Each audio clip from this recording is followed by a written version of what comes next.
So with all that out of the way, it's my pleasure to introduce our student storyteller for today. His name is Christian Diaz. Are you still 11? Yes. You sure? Have you checked lately? Okay. Mom, he's 11. Okay, good. Well, Christian is 11 now that we've established that. But he is also a veteran of our Lone Star Storytelling Festival. And he also recently earned the rank of Tenderfoot, which puts him even closer to his goal of Eagle Scout. Congratulations. In addition to his Boy Scout rankings, Christian played the leading role of Roger recently in his school's play 101 Dalmatians. Clearly, he's one busy guy, but luckily, he's not too busy to entertain us. So please help me welcome Christian to the stage.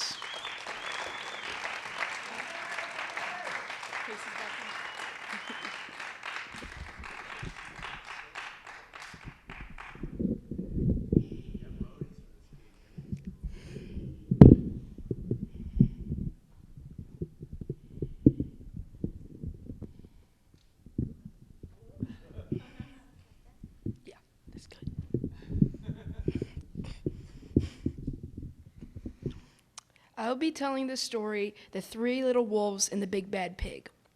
Once upon a time, there were three cuddly little wolves with soft fur and fluffy tails who lived with their mother. One day, the mother called out to her three children and said, "My children, it is time for you to go out into the world and build a house for yourself, but beware of the big bad pig."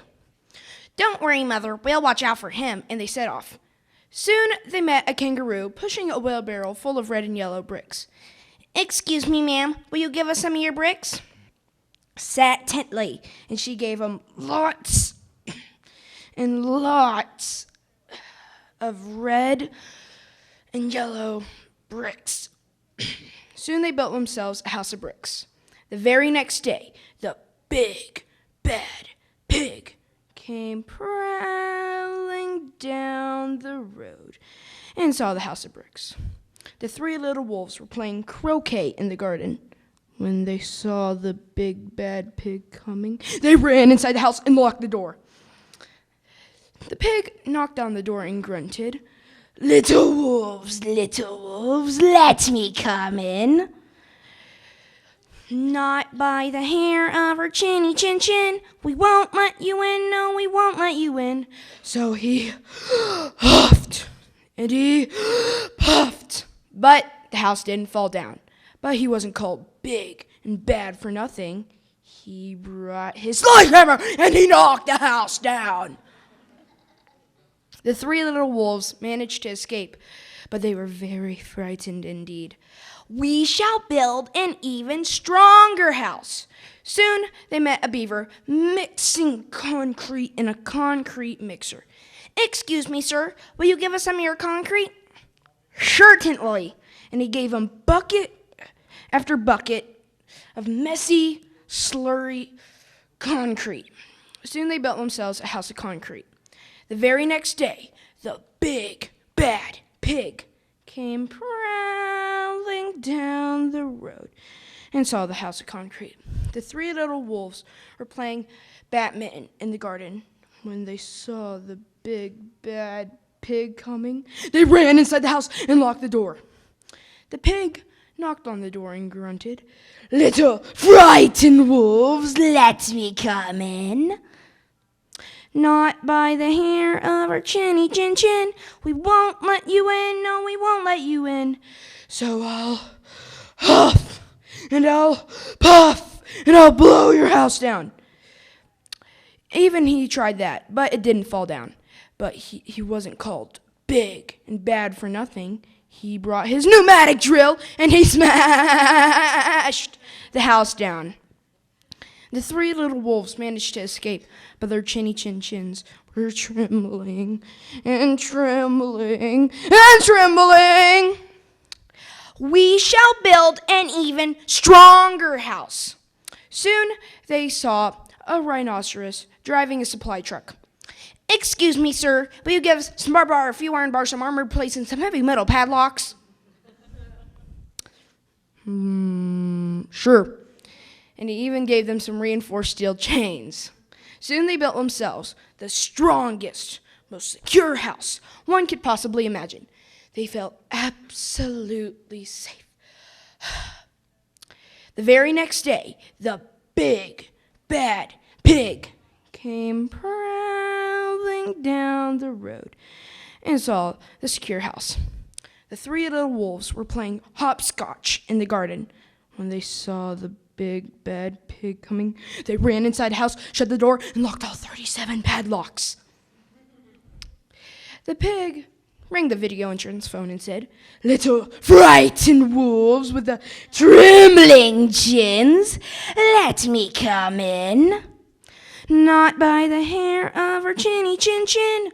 We won't let you in, no, we won't let you in."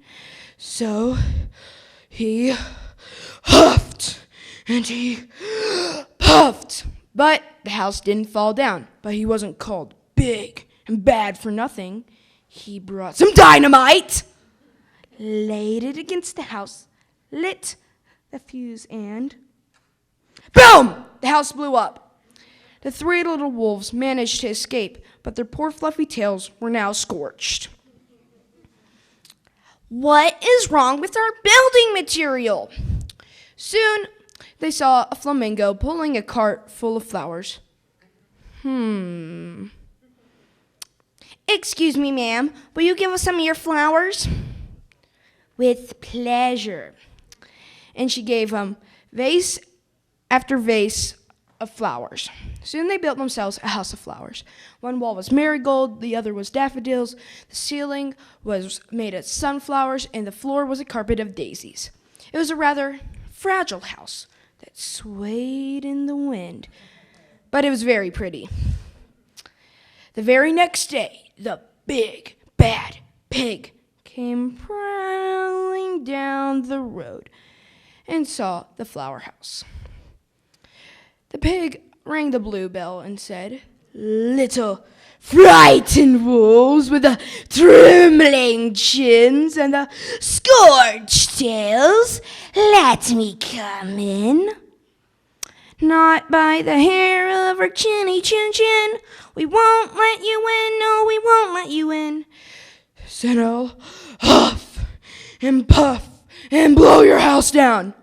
As he took a deep breath in, ready to huff and puff, he smelt the soft scent of the flowers. It was fantastic. He began to sniff in deeper and deeper until he was quite filled with the fragrant scent. Just then, he noticed the bad he had done and decided to become the big, good pig and started to sing and dance. First, the wolves thought it might be a trap, but soon they realized that the pig had truly changed and ran outside to play with him. First, they played pig pong and piggy in the middle, and when they were tired, they offered him in, and they lived happily together after.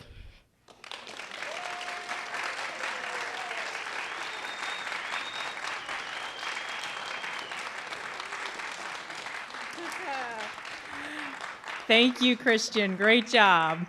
Congratulations to you for being part of our Student Storyteller program, and thank you to his family for their support as well. How about another hand for Christian? Yeah. Excellent.